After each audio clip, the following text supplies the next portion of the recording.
ఎర్రమసీదు కన్నా ఎడం పక్కన మీకు రోలమోళ్ళు మీరు రావడం లేదా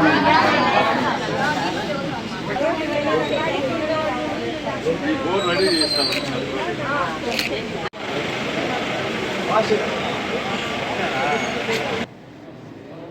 ఆ రోజు మీరు పూర్తిగా మద్య నిషేధం చేస్తామని చెప్పారు. రాష్ట్రంలో ఉన్న యావత్తు మద్యం షాపులను గవర్నమెంట్ పరిధిలోకి తీసుకొని వచ్చారు.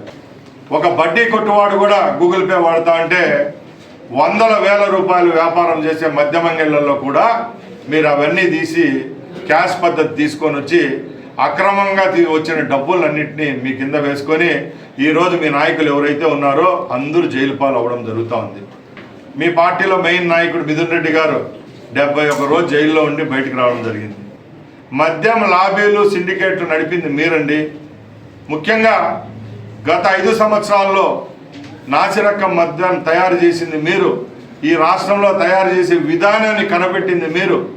ఈరోజు మీ సోదరులు ఎవరైతే అనిల్ రెడ్డి గారు సౌత్ ఆఫ్రికాలో ఉన్నారో, సౌత్ ఆఫ్రికాలో ఈ మద్యం వ్యాపారం చేస్తున్నారో వాళ్ళ ద్వారా ఇక్కడ లిక్కర్ పాలసీని తయారు చేసి అక్రమంగా నాసిరకం మద్యం కంపెనీలు, అక్రమైన కంపెనీలు ఏర్పాటు చేసి ఈ రాష్ట్ర వ్యాప్తంగా మంచి కంపెనీలందరినీ రాష్ట్రం వదిలే విధంగా చేసి మీరు ఇక్కడ వ్యాపారం చేయడం జరిగింది.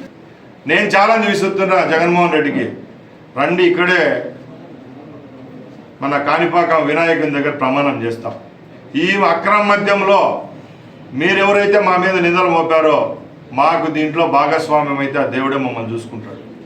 అదేవిధంగా నిన్న జరిగిన ఘటనలలో కూడా రాష్ట్ర ఎక్సైజ్ చట్ట పరిధిలోకి ఎవరు తప్పు చేసినా వాళ్ళని తీసుకొని వచ్చి శిక్షిస్తామని చెప్పడం జరిగింది.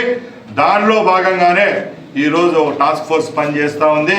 ఎవరైతే దీంట్లో తప్పు చేశారో వాళ్ళందరినీ ఇంట్రాగేట్ చేయడం, కటకటాలు పాలు చేయడం కూడా జరిగింది. మీ ప్రభుత్వంలో ఇలాంటి పరిస్థితి లేవనెత్తింటే మీరు చేసి ఉంటారని అడుగుతున్నాం. ఎందుకంటే తప్పు చేసేది మీరు, నెట్టేది వేరే వాళ్ళపైన. ఈరోజు లిక్కరు, రెవెన్యూ, ఇసుక, మైన్ ప్రతి ఒక్క రంగంలో మీ పాత్ర ఉంది. పత్రికలకు స్వేచ్ఛనిచ్చాం, అధికారులకు స్వేచ్ఛనిచ్చాం. ఎవరైతే నిజంగా దీంట్లో తప్పు చేశారో వాళ్ళకి శిక్ష అనుభవించాలా. రేపు రాబోయే కాలంలో ఈ ప్రభుత్వానికి కానీ ప్రజలకు కానీ చెడ్డ పేరు రాకూడదని చెప్పి మేము చేశాం తప్పగా ఎక్కడ ఎవరు ప్రమేయం లేదు. ఇప్పటికీ వైసీపీ నాయకులు ఇప్పటికైనా తేరుకోవాలా. ఈ రోజుడికి మెడికల్ కాలేజీల మీద 1 కోటి సంతకాలంట.